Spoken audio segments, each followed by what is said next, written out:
Om Swastiastu. Wiracarita Ramayana berasal dari India, ditulis dalam bahasa Sanskerta oleh Resi Valmiki dan Valmiki. Ramayana menceritakan kisah pengasingan dan kembalinya Rama, Pangeran Ayodhya. Om Swastiastu. Perkenalkan, nama saya Nurul Pertini, nomor absen 32 dari kelas 10 kuliner 8. Di sini saya akan menceritakan secara singkat mengenai 7 kanda atau Sapta Kanda yang ada dalam cerita Ramayana. Sapta Kanda atau 7 kanda terdiri dari yang pertama ada Balakanda, yang kedua ada Ayodhya Kanda, yang ketiga ada Aranyaka Kanda, yang keempat ada Kiskindha Kanda, yang kelima ada Sundara Kanda, yang keenam ada Yuddha Kanda, dan yang ketujuh ada Uttara Kanda. Baik, yang pertama ada Balakanda. Ceritakan pada bagian kanda yang pertama ini menceritakan di mana negeri Kosalya dengan ibu kotanya yaitu Ayodhya yang dipimpin oleh Raja Dasarata. Raja Dasarata ini memiliki 3 istri. Pertama ada Dewi Kausalya yang melahirkan Sri Rama. Yang kedua ada Kaikeyi yang melahirkan Bharata.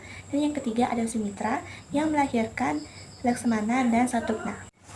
Selanjutnya dikisahkan bahwa ada sayembara di Wedehya dan Sri Rama pun pada saat itu mengikuti dan memenangkan sayembara tersebut. Dengan hadiah ia dapat menikahi wanita cantik yang bernama Sita, putri dari Raja Janaka. Dan pada saat itu mereka pun menikah. Kanda yang kedua itu ada Ayodhya Kanda. Diceritakan di kerajaan Ayodhya dipimpin oleh Raja Dasarata. Raja Dasarata mengalami kondisi yang sudah dimulai tua. Dia pun ingin menyerahkan tahtanya kepada anak pertamanya, yaitu Sri Rama. Namun pada saat memikirkan rencana tersebut, datanglah ratunya yang bernama Kaikeyi. Dia pun mengingatkan tentang 2 permintaan yang harus dipenuhi oleh raja. Setelah itu, Ratu Kaikeyi pun menerangkan dan menyebutkan 2 permintaan tersebut. Yang pertama, ia ingin Bharata yang meneruskan tahta sebagai raja di kerajaan Ayodhya. Yang kedua itu adalah Sri Rama diasingkan ke dalam hutan selama 14 tahun. Dengan terpaksa, Raja Dasarata pun memenuhi kedua permintaan dari ratunya.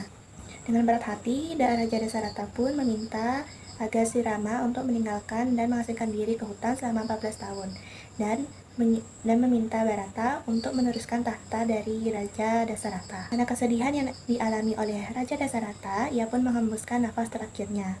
Dan pada saat itu Bharata pun diminta untuk meneruskan tahta dari ayahnya.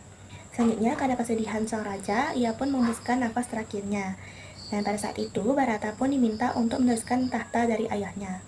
Namun karena ia merasa kurang adil, ia pun menemui kakaknya yang sedang mengasingkan diri ke hutan dengan harapan Sri Rama mau kembali ke kerajaan dan memimpin kerajaan Ayodhya. Pada saat bertemu dengan Sri Rama, ia bukan mendapatkan kabar baik, namun ia mendapatkan tolakan.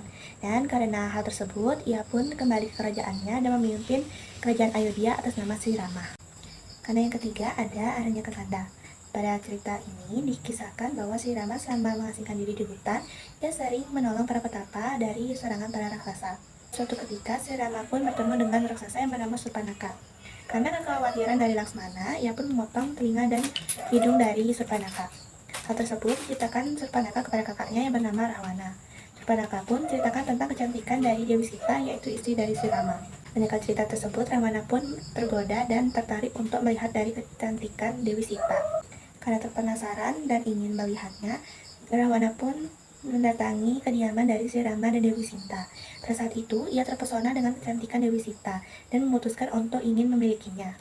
Karena Rawana berpikir untuk memiliki Dewi Sinta, ia pun berpikir bagaimana caranya agar ia bisa memisahkan Dewi Sita dengan Sri Rama. Karena hal tersebut, Rawana pun meminta Marica untuk berubah menjadi kijang emas untuk menggoda Dewi Sita. Dan menjauhkan Sri Rama. Pada saat itu, tibalah Marica sebagai kijang emas di kediaman Dewi Sita dan Sri Rama. Dewi Sita pun merasa tergoda dengan kijang emas itu dan meminta agar Sri Rama untuk mengejarnya. Karena kijang itu sangat lincah, Sri Rama pun mulai mengejar kijang tersebut. Dengan kekhawatirannya, Dewi Sita pun meminta agar Laksmana untuk menyusul Sri Rama. Namun karena kewaspadaan dari Laksmana, ia pun meminta agar Dewi Sita tetap ada di dalam garis atau lingkaran yang dibuat oleh Laksmana dengan ilmu gaib. Karena yang keempat yaitu ada Kiskindha Kanda. Pada bagian dari Kiskindha ini diceritakan tentang pertemuan Sri Rama dengan Sugriwa. Sugriwa adalah seorang raja keturunan Kera. Pada saat itu, Sugriwa menceritakan masalah yang sedang dialaminya kepada Sri Rama, bahwa istrinya direbut oleh saudaranya sendiri yang bernama Walin. Sri Rama berjanji akan menolongnya asalkan Sugriwa juga mau membantunya untuk mendapatkan Dewi Sinta kembali. Dengan penuh pertimbangan, akhirnya Sugriwa bergabung dengan Sri Rama untuk memperoleh kembali kerajaan dan istrinya. Begitu pula sebaliknya. Pada saat itu, Sugriwa kembali menjadi Raja Kiskindha dan Anggada, anak Walin, dijadikan sebagai putra mahkota. Kemudian, tentara Kera berangkat ke Alengka untuk menjemput Dewi Sinta dan berperang melawan Rahwana. Dalam perjalanan, mereka mengalami kendala untuk menyeberangi lautan. Namun dengan kecerdasan dari pasukan Kera, akhirnya mereka berhasil menyeberang dengan cara membuat jembatan dari tumpukan batu. Karena yang kelima itu ada Sundarakanda. Pada bagian ini diceritakan bahwa Hanuman, karena kepercayaan dari Sugriwa, berhasil mendaki Gunung Semeru. Mahendra. Karena yang kelima itu adalah Sundarakanda. Pada bagian ini, Hanuman karena kepercayaan dari Sugriwa berhasil mendaki Gunung Mahendra dan berhasil melompat ke negeri Alengka. Hanuman pun bertemu dengan Dewi Sinta dan memberitahu Dewi Sinta bahwa Sri Rama akan segera menjemputnya. Namun pada saat itu Hanuman diketahui oleh pasukan yang ada di negeri Alengka. Pasukan tersebut pun berusaha untuk menangkap Hanuman dan berusaha untuk melukainya.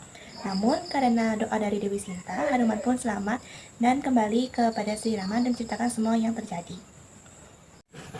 Selanjutnya pada bagian yang keenam yaitu ada Yudakanda. Pada bagian ini diceritakan berkat dari Dewa Baruna, akhirnya pasukan Kera bisa menghubungkan negeri Alengka dan menyeberangi lautan dengan membangun jembatan dari tumpukan batu. Waktu yang bersamaan, Rahwana pun mengetahui hal tersebut dan membangun pasukan untuk melawan pasukan Kera. Tak lama dari hal tersebut, Rahwana memiliki seorang adik yang bernama Wibisana. Wibisana pun mengetahui bahwa kakaknya menyiapkan pasukan untuk melawan pasukan Kera. Namun Wibisana menentang hal tersebut dan memberikan masukan kepada kakaknya, yaitu dengan tidak melakukan perang dan menggugurkan rakyatnya. Selain itu, Wibisana juga mengusulkan agar Dewi Sinta dikembalikan kepada Sri Rama. Mendengar masukan tersebut, Rahwana pun menanggapi dengan kemarahan dan mengusir Wibisana keluar dari keluarganya. Karena sifat baik yang dimiliki oleh Wibisana, akhirnya ia bergabung dengan Sri Rama untuk melawan kakaknya sebagai simbol ketidakbaikan. Pada saat itu, Indrajit dan Kumbakarna gugur pada saat peperangan. Pada saat itu, Rahwana juga ikut berperang. Karena peperangan tersebut dimenangkan oleh Sri Rama, maka Rahwana pun terbunuh di peperangan. Karena hal tersebut, Wibisana sebagai adik dari Rahwana diangkat menjadi raja di negeri Alengka, dan Dewi Sinta pun kembali bersama Sri Rama ke kerajaan Ayodhya. Pada saat Dewi Sinta kembali bersama Sri Rama ke kerajaan Ayodhya, Sri Rama dan Dewi Sinta disambut bahagia oleh Bharata. Saat itu, Sri Rama pun meragukan kesucian dari Dewi Sinta dan meminta Dewi Sinta untuk membuktikan kesuciannya. Pada saat itu, Dewi Sinta mengalami kesedihan karena kesuciannya telah dilakukan oleh Sri Rama.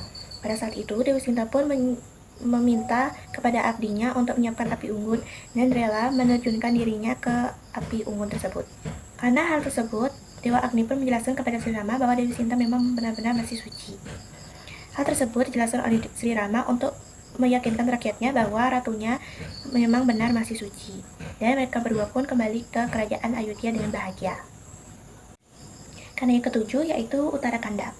Uttarakanda merupakan bagian akhir yang menceritakan bahwa Sri Rama mendengar perbincangan rakyatnya yang terus mendiskusikan tentang kesucian Dewi Sinta. Sebagai seorang raja, Sri Rama memutuskan untuk memberikan contoh baik kepada rakyatnya dengan meminta Dewi Sinta untuk meninggalkan kerajaannya untuk pergi ke hutan. Selanjutnya, Dewi Sinta pergi menuju pertapaan Rsi Valmiki. Dalam perjalanannya, kisah tersebut Rsi Valmiki membuat sebuah cerita Dewi Sinta menjadi wiracarita Ramayana. Di tempat itulah Dewi Sinta melahirkan dua putra kembar yang diberi nama Kusa dan Lava. Kedua putranya tersebut dipersembahkan oleh Rsi Valmiki. Pada acara yang diadakan oleh Sri Rama yaitu Ashwamedha, masyarakat dari berbagai wilayah hadir termasuk Kusa dan Lava. Mereka mempersembahkan nyanyian Ramayana yang telah dipersembahkan oleh Rsi Valmiki. Dalam persembahan nyanyian tersebut, Sri Rama pun sangat tertarik dan sangat mengagumi persembahan tersebut. Karena hal tersebut, Sri Rama pun mencari tahu dan akhirnya mengetahui bahwa dua putra tersebut adalah putranya sendiri. Kemudian Sri Rama meminta bantuan kepada Rsi Valmiki untuk mengantarkan Dewi Sinta ke istana. Hal tersebut pun disetujui oleh Resi Valmiki dan kemudian mengantarkan Dewi Sinta bersama putranya ke istana. Selanjutnya, Dewi Sinta meyakini bahwa kepada Sri Rama dengan cara bersumpah raganya tidak diterima oleh bumi seandainya ia memang tidak suci. Seketika itu, barulah muncul Dewi Pertiwi di atas singgasana emas yang didukung oleh ular naga. Sinta dipeluk dan dibawa lenyap ke dalam bumi. Rama sangat sedih dan menyesal karena tidak mempercayai istrinya sendiri. Selanjutnya, ia menyerahkan mahkotanya kepada dua putranya dan Sri Rama kembali ke kayangan sebagai Wisnu. Sekian yang dapat saya sampaikan. Selanjutnya, saya akan membacakan tentang nilai-nilai yang ada dalam setiap kanda dari Ramayana. Yang pertama, itu ada nilai-nilai dari Balakanda. Nilai yang pertama yaitu gigihan dari Sri Rama yang memenangkan sayembara yang dilakukan dan diadakan di kerajaan Widya. Yang kedua, itu sikap tolong-menolong yang dimiliki oleh Sri Rama saat menolong Resi Wiswamitra saat membantu untuk mengusir raksasa. Nilai pada kanda kedua yaitu Ayodhya Kanda. Nilai yang terkandung dalam Ayodhya Kanda yaitu yang pertama, bertanggung jawab. Pada Ayodhya Kanda ini, Raja Dasarata tetap menepati dan bertanggung jawab atas janjinya kepada Ratu Kaikeyi. Yang kedua, ada sikap kepemimpinan dan keadilan. Pada saat itu, Bharata akan dinobatkan sebagai putra mahkota atau sebagai penerus tahta. Ia merasa bahwa kakaknya lah yang lebih berhak untuk menerima hal tersebut. Namun, pada Ayodhya Kanda ini terdapat juga nilai negatifnya atau adharmanya. Itu yang pertama, ada ketamakan dan ketidakadilan. Pada kanda ini, Kaikeyi lebih mementingkan anaknya daripada mementingkan soal keadilan. Sehingga Sri Rama diperintahkan untuk mengasingkan diri ke hutan selama 14 tahun. Selanjutnya, kanda yang ketiga ada Aranyaka Kanda. Nilai yang terkandung dalam Aranyaka Kanda ada dua bagian. Yang pertama ada nilai positif atau dharma dan nilai negatif atau adharma. Nilai positifnya yaitu yang pertama, nilai kebaikan dan keberanian yang dimiliki oleh Sri Rama pada saat menolong para petapa yang diganggu oleh raksasa. Yang kedua, nilai kepedulian.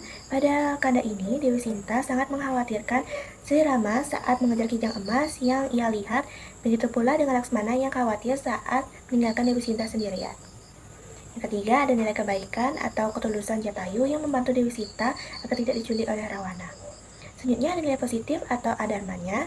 Yang pertama ada keegoisan Rawana yang ingin menculik Dewi Sita karena kecantikannya.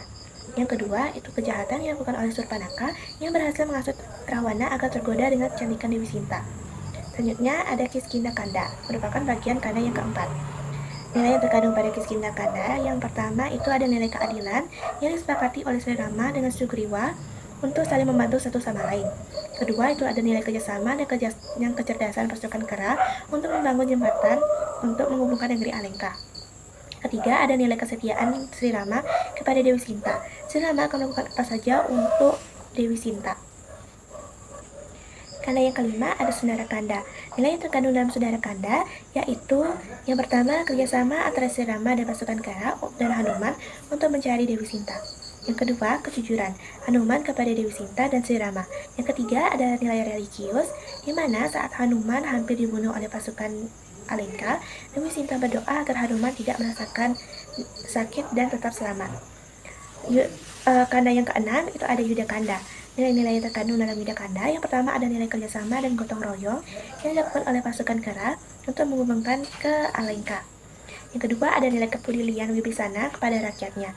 Dan yang ketiga itu ada nilai kebaikan yang dimiliki oleh Wibisana sehingga membuatnya bergabung dengan Sri Rama untuk melawan kakaknya sendiri yaitu Rawana. Nilai adharmanya yaitu yang pertama ada kesombongan dan ketamakan dari Rawana sehingga mengusir adiknya sendiri dari kerajaan demi kesenangannya sendiri. Nilai yang kedua yaitu ada keraguan Sri Rama kepada Dewi Sinta. Kanda yang ketujuh itu ada Uttara Kanda. Nilai keraguan yang dimiliki oleh Sri Rama kepada kesucian Dewi Sinta sehingga meminta Dewi Sinta untuk mengasingkan diri ke hutan lagi. Nilai yang kedua yaitu ada pengorbanan dan kesabaran dari Dewi Sinta yang menunjukkan pengorbanannya atas keraguan yang dimiliki oleh Sri Rama. Baik, sekian yang dapat saya sampaikan dan sedikit cerita dari setiap kanda yang ada dalam cerita Ramayana. Mohon maaf jika ada cerita yang kurang atau sedikit salah kata. Saya tutup dengan Parama Santi. Om Santi Santi Santi Om. Terima kasih.